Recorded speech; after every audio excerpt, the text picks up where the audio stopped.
le souffle de vie de venir ensemble participer à cette conférence. C'est une conférence qui est mixte, qui réunit les chers, les imams, mais aussi nous les personnels de santé pour faire quelque chose en sein de la communauté. Et personnellement, je suis membre de l'association islamique et médicale de la RDC, dont je suis le coordonnateur de ce symposium. Je n'aurai pas beaucoup de temps à expliquer parce que nombreux d'entre nous connaissent déjà c'est quoi IMA. Et le temps qui m'a été accordé est vraiment insuffisant. Néanmoins, je serai un peu bref pour expliquer quelques aspects médicaux, voulais-je dire, qui peuvent intéresser quand même notre thématique du jour.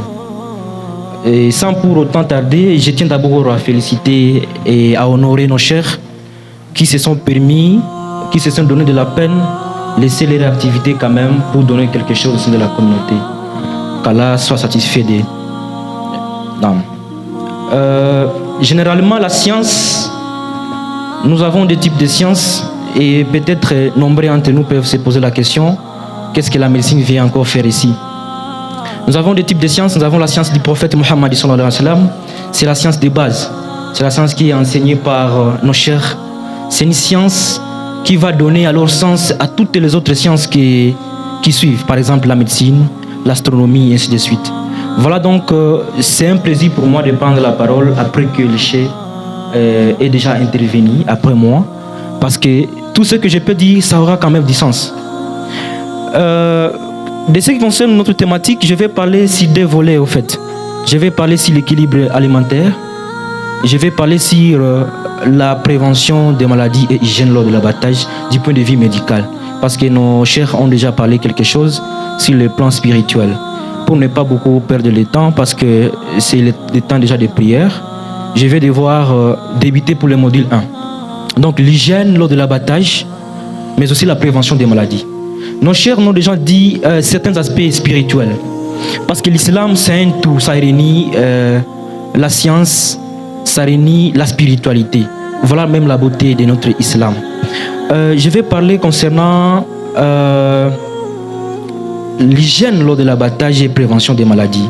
Nos chers nous ont dit que l'islam cherche l'excellence dans toutes choses. Et d'ailleurs, c'est l'hadith que j'ai beaucoup adoré. Donc l'islam vise l'excellence dans toutes choses. Lorsque nous voulons égorger notre animal, nous visons beaucoup plus l'excellence. L'excellence pourquoi? Parce que on ne veut pas stresser au fait l'animal. Il y a beaucoup de sagesse là que le prophète Mohammed sallallahu alayhi wa sallam nous a enseigné et qu'avec des recherches actuelles du point de vue médical, ça trouve quand même du sens. Voilà donc, lorsqu'on dit chercher l'excellence lors de l'abattage, on cherche à ne pas stresser l'animal. Pourquoi? Parce qu'en médecine, lorsqu'on stresse l'animal, l'animal va produire des acides qu'on appelle l'acide lactique. Ces acides-là sont toxiques à l'animal. C'est toxique.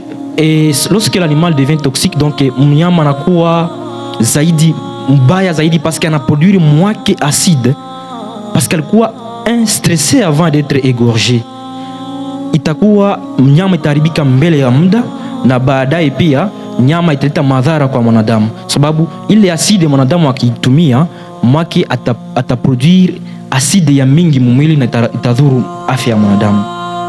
Paske Mwenyezi Mungu anataka nia zote mwanadamu aishi kwenye maisha mazuri ili ya muabudu, apate afya njema. Wama khalaqta insa wal jinna illa liya'budun, sikupata kuumba watu na majini isipokuwa kuniabudu. Mwenyezi Mungu lengo kubwa ni kufanya mwanadamu awe na afya njema ili amwabudu kwa sawa sawa. Donc la recherche à tout prix que nous les personnels de santé mais aussi les chers font pour donner quelque chose à la communauté, c'est pour préserver cette santé. Voilà ce qui fait que la médecine soit une science la plus noble. Deuxièmement, c'est après le respect de cet animal-là, aussi la conservation du sang. Nos chers nous ont déjà expliqué, en tout cas je serais ravi, parce qu'ils parlent comme les médecins en fait. Parce que la science du prophète Mohammed sallallahu alayhi wa sallam, c'est une science qui réunit toutes les autres sciences. Et ça donne le même sens à toutes les autres sciences que nous supposons être. Donc il nous dit que nous devons quand même conserver le sang. Et d'ailleurs, il y a certains enseignements du prophète Mohammed qui nous dit qu'il faut creuser des fosses et mettre ces sangs là. Du point de vue médical, on peut dire ceci, le sang ni fasi maalum ambaye microbe inajidevelope facilement. Pourquoi? Parce que microbe ina trouvé quelque chose d'important mu sang, mu damu yenye itampermettre, c'est un lieu propice pour que ya développer. Asa weye ukikula ile damu, c'est comme si unakula microbe ya mingi sana. Voilà la même la beauté de l'islam qui prévient beaucoup de maladies. Yanatuambia tushitumie ile damu kwa hikima ya kuwa tushibebe magonjwa mengi. Ma chère, washazungumzia kuhusu Ebola. C'est une maladie qui ravage le monde actuellement. Tout qu'on a à notre porte ici, Goma, comment les gens commencent déjà à mourir. Imaginons qu'on n'a pas de mesures d'hygiène sur notre Tabaski. Ça sera vraiment un problème de santé publique. Voilà donc la question que Imadi Arassi a relevée aujourd'hui pour expliquer à la communauté islamique de prendre des mesures préventives sur la gestion et l'équilibre alimentaire lors de l'abattage. Je vais parler quelques mots concernant la prévention des maladies. Les maladies que je peux dire, il y a beaucoup de maladies. Maladie des mains sales par exemple. Cher nous a déjà expliqué la fièvre typhoïde.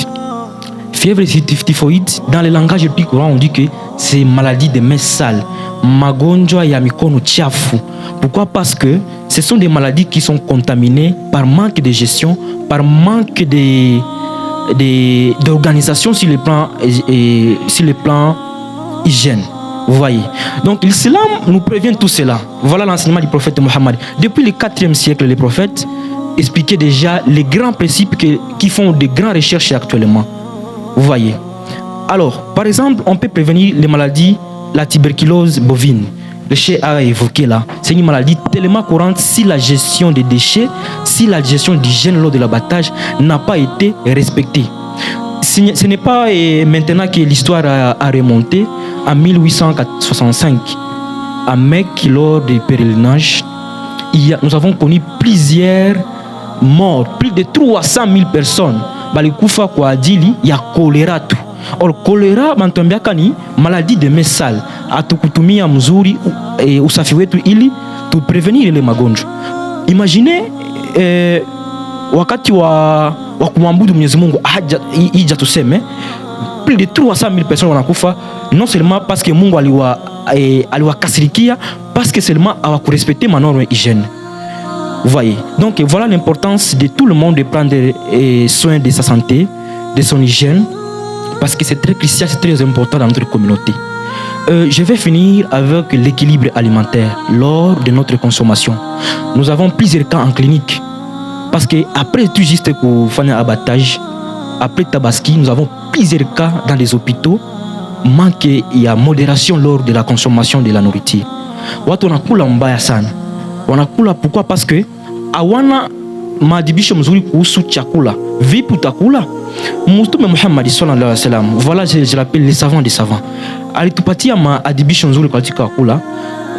Tutakula, tutaacha katika stoma yetu sehemu tatu. Kuna sehemu ya maji, kuna sehemu ya hewa na kuna sehemu ya chakula. Tout exagérer dans tout, parce que tout excès est mauvais dans la science et dans la vie courante d'ailleurs. Tout quoi qu'on peut exagérer. Le prophète Muhammad ni hikma kubwa alitupatia sallallahu alaihi wasallam kwa kuacha fasi ya hewa, fasi ya chakula na fasi ya maji, kwa sababu ukifanya excès dans tout cela utakuta maladie ya mingi nakuya. Voilà, en clinique nous avons ma reflux gastro-œsophagien, tunakuta ma maladie comme ma trouble alimentaire, ma diarrhée, tunakuta ma maladie comme ma hypertension artérielle, toute maladie métabolique là, ma hypertension, ma diabète, il est tunatoka na gérer bien façon et kukula. Voilà, l'islam nous enseigne tout cela pour être modéré dans notre alimentation. En tant que personnel de santé et souciant de notre communauté islamique, je suis quand même obligé de partager ces cultures-là, parce qu'on dit souvent que si on ne partage pas une même culture, on laisse souvent les champs libres aux concurrences identitaires. Donc, en un mot, pour finir et prendre la prière, j'aimerais quand même appeler toute la communauté à une bonne alimentation qui est saine et équilibrée.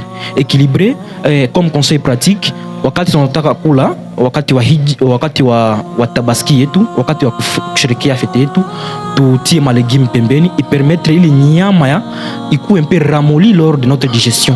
Tujue namuna kumodere ile consommation yetu. Tutie malegimi, tutie mafruits kidogo pour que tu permettes tout jouer ile digestion mzuri. Mais aussi tutajisaidia aussi kukuwa modéré wakati wa kula. Tusikule mpaka tunajisahau, tunashindwa hata kuna namna kusimama. Ce n'est pas ça au fait l'objectif. L'objectif c'est quand même partager les paix que nous avons. Partager, mais tout excès est mauvais et la consommation excessive Mwenyezi Mungu anaikatala kabisa. Et kwa kumalizia, parce que le temps qui m'a été accordé, parce que le sujet était tellement long, kwa kumalizia, je tiens quand même à féliciter et encourager la participation de tout le monde dans cette activité. Nous sommes toujours là. Nous remercions donc l'acceptation d'invitation de nos chers, de nos imams et toutes les personnes qui se sont quand même sacrifiées pour venir entendre quelque chose de la foi. Nous encourageons vraiment ces gestes-là parce que l'avenir de demain, ça nous appartient en fait. Et l'islam de demain, c'est nous les jeunes que nous nous donnons corps et âme pour quand même entendre quelque chose et faire donner à la communauté islamique. Au nom de l'Association islamique et médicale de la République démocratique du Congo, au nom de l'islam, je dis et je vous remercie. Wa hadha, assalamu alaikum wa rahmatullahi wa barakatuh. Naam, salamu alaikum wa rahmatullahi wa barakatuh. Mimi sio tena kwa ajili ya mawaidha, bali ni kwa ajili ya kuweza kuwafikishia ujumbe kutoka kwenye shene yetu ambayo inaitwa Saif Dor TV. Shene yetu ya Saif Dor TV kama inavyojulikana ni shene ambayo kwa sasa iko inafanya fierté kwa ajili ya Uislamu, inatangaza da'wa, ina filme mihadhara mbalimbali, makonference. Tungependelea kidogo watu mko na masimu, fungua simu yako kwenye YouTube kwa dada Hassan akusudia zaidi, fungua kwenye YouTube yako, klike pale ku barre de recherche, uandike Saif Dor TV, utaipata kama inavyoandikwa kwenye mikro yetu hapa. Unaandika Saif Dor